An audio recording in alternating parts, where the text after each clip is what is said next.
Welcome back to Beginner Adult Hockey. You may have noticed that we've been changing things up a little bit on this channel, adding some lesson things. We rented some ice, and I thought that would be the next step in learning to play hockey, is actually learning to play hockey.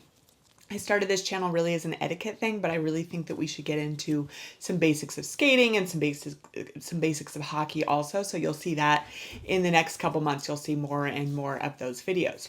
But today, especially because playoffs are happening right now, a lot of people are talking about penalty shots. What is a penalty shot? When does it happen? And why does it happen? So the number one thing I want to talk about is the 5 criteria for calling a penalty shot. And this is something where all 5 things have to happen. And if all 5 things don't happen, it's not a penalty shot. And that's why you don't see penalty shots very often. So let's get right into it. So the number one criteria for calling a penalty shot is that the skater has to have control of the puck. The skater who is fouled has to have control of the puck. If they're chasing after a puck and they're about to get it, or they don't quite have control, then they are not allowed to call a penalty shot. If you have control and you push it forward, because that's something that people do when they're skating, that is actually considered control, so they could still call it on that. Number 2, and I'm going to show you this here, you have to be past your blue line. So what that means is if your offensive goal is right here, and say your defensive goalie is over here, I'm doing this upside down, you have to be past your own blue line, headed this direction towards your offensive zone. One thing to know about penalty shots is it's basically only going to happen on a breakaway. And there's a couple reasons for that, and we'll get into number 3 and 4, and that'll explain why it's a breakaway. But basically, one skater is headed this way with the puck going towards the goal. That is the number 2 criteria. They have to be past the blue line. Number 3, and this is why it's a breakaway, there is no opponent between them and the goal. So they have an open area to go towards the goal when they get fouled by somebody over here.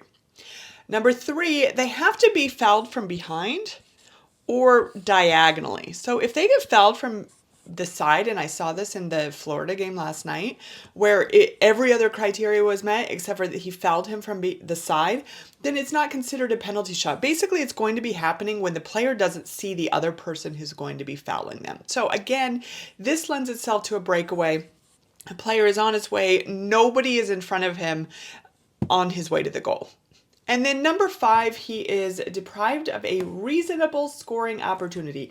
Reasonable scoring opportunity. What this means is that he had a chance to score. So if he's headed this way and like he's over here, and they don't think he could have scored there, then they're not going to call it. But what it also really means is that if he comes here, he has a reasonable scoring opportunity, he's fouled, but then he gets up and he shoots again, he wasn't deprived, right, of that reasonable scoring opportunity.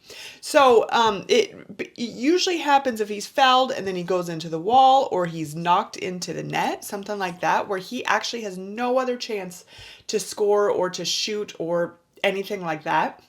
So those 5 things. 1, in control of the puck. Number 2 is they must be beyond their defending blue line. Number 3 is there's no opponent between them and the goal. Number 4, they have to be fouled directly from behind or diagonally. And number 5, they're deprived of a reasonable scoring opportunity. Those all 5 things have to happen before a ref is going to call a penalty shot. And so that's why it happens so rarely, because all 5 of those things have to happen. When it happens, you'll see a ref, they will do this.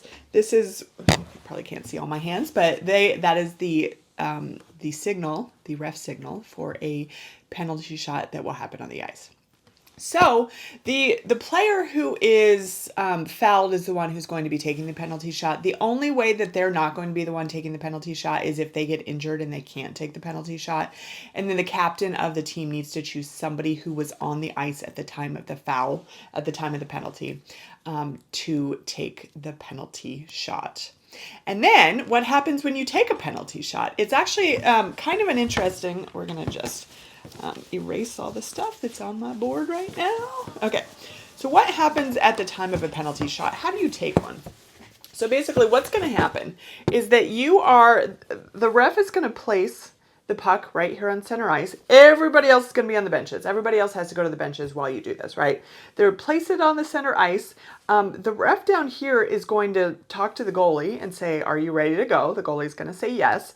And then this ref's going to tell you you're ready to go. Either this ref or this ref blows the whistle. I don't remember, or it's both or something. But they're going to tell you you're ready to go. So basically, the rules of taking a penalty shot are you have to, I just want to make sure I get this right.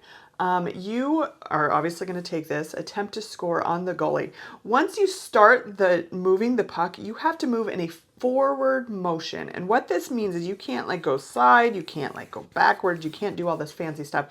You have to continue in a forward motion, even if it's kind of like that, the entire time. And you have to remain in motion. So you can't come over here and stop. You know, even if you remain in a forward motion, you can't stop while you're doing it. You have to keep going in a forward motion. The goalie is allowed to stop the puck anyway, except for throwing their stick. They can't throw their stick at you or at the puck, but they can stop it in any other way. And then also, you can't score on a rebound. So if the goalie stops the puck and it shoots off, you can't try to shoot it again. You get that one shot and that's it. If it doesn't make it, you are done. So really quick overview of what penalty shots are. I just kind of wanted to give you that overview because there's a lot of confusion out there about when a ref is allowed to call a penalty shot. And you can see from those 5 things, it is very rare that they will be calling penalty shots. One thing I do want to mention though is that as a coach, if one of your players is awarded a penalty shot, you actually have the option to say, I want a 2-minute power play instead. So a lot of coaches, especially beginner coaches, don't know that. I don't know why you would want to do that, but if you do, say the player who's fouled is not a good shooter or something like that, you can say, I'd prefer a 2-minute power play. This is on a 2-minute penalty. If it ends up being a major or a misconduct penalty, you actually get the penalty shot and that player has to serve the penalty. So you don't even have to make the decision at that point. But let me know if you have any questions. Don't forget to subscribe and like below, and let me know if you have any other ideas for videos or if that was clear or if you have any other questions about